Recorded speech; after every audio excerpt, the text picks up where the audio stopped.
Ces 150 dernières années, la température de la planète a augmenté d'un peu plus d'1,5 degré Celsius. Mais curieusement, ce réchauffement a principalement eu lieu au début du XXe siècle, entre 1905 et 1940, au moment où la production industrielle était relativement faible. Puis après 1940, le climat s'est rafraîchi. Voici un relevé des températures de l'Arctique au cours du XXe siècle. Durant le boom économique de l'après-guerre, les températures s'effondrent.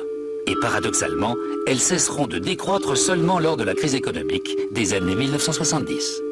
Le professeur Clark et d'autres chercheurs ont en effet mis en évidence un rapport entre la variation du taux de CO2 et celle de la température de l'air, mais pas celui qu'on attendait.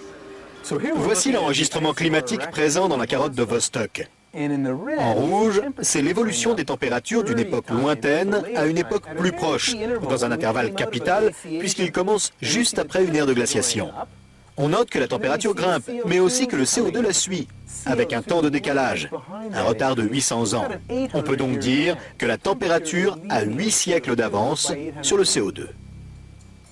En 1991, des scientifiques renommés de l'Institut météorologique danois décident de dresser une liste des taches solaires du XXe siècle et d'établir une comparaison avec les relevés de température. Ils découvrent ainsi un lien incroyablement étroit entre l'activité du Soleil et les changements de température sur Terre. D'après leurs observations, l'activité solaire a nettement augmenté jusqu'en 1940, pour décroître jusqu'aux années 1970 et enfin reprendre. Comment prouver que ce n'était pas une simple coïncidence? La solution évidente était d'étudier de plus longues périodes ou des périodes différentes. Nous sommes donc remontés dans le temps.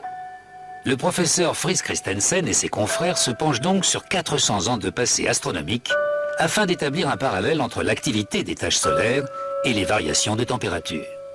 Et cette fois encore, ils découvrent que les variations de l'activité solaire sont intimement liées au changement de température sur Terre.